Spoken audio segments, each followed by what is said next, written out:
চট্টগ্রাম নগরীতে অভিযান চালিয়ে প্রায় ৯০ লাখ টাকা মূল্যের অবৈধ বিদেশি সিগারেট জব্দ করেছে র্যাব-৭। এ ঘটনায় একজনকে আটক করা হয়েছে। র্যাব-৭ জানায়, গোপন সংবাদের ভিত্তিতে নগরীর সদরঘাট থানার পূর্ব মাদার বাড়ি দারোগারহাট রোড এলাকায় একটি গোডাউনে অভিযান চালানো হয়। অভিযানে বেলাল হোসেন নামে এক ব্যক্তিকে আটক করা হয়। পরে গোডাউন তল্লাশি করে সরকারি শুল্ক ফাঁকি দিয়ে আনা বিভিন্ন ব্র্যান্ডের বিপুল পরিমাণ বিদেশি সিগারেট উদ্ধার করা হয়। উদ্ধারকৃত সিগারেটের মধ্যে রয়েছে ওরিস ব্র্যান্ডের ২,৮৫০ কার্টন এবং প্যাট্রন ব্র্যান্ডের ৬৪০ কার্টন।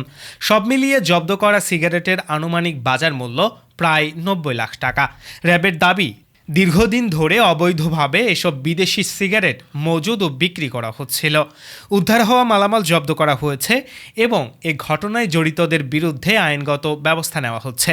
চট্টগ্রাম মহানগরীর সদরঘাট থানাধীন মাদারবাড়ি এলাকায় একটি গোডাউনে র্যাব-৭ কর্তৃক একটি অভিযান পরিচালিত হয়। সেই অভিযানে ৬,২৮,০০০ শলাকার বিভিন্ন ব্র্যান্ডের সিগারেট উদ্ধার করা হয়, যার বাজার মূল্য ৯০ লক্ষ টাকা। এই সংক্রান্তে একজন গ্রেফতার করা হয়েছে এবং পরবর্তী আইনানুগ প্রক্রিয়া চলমান আছে।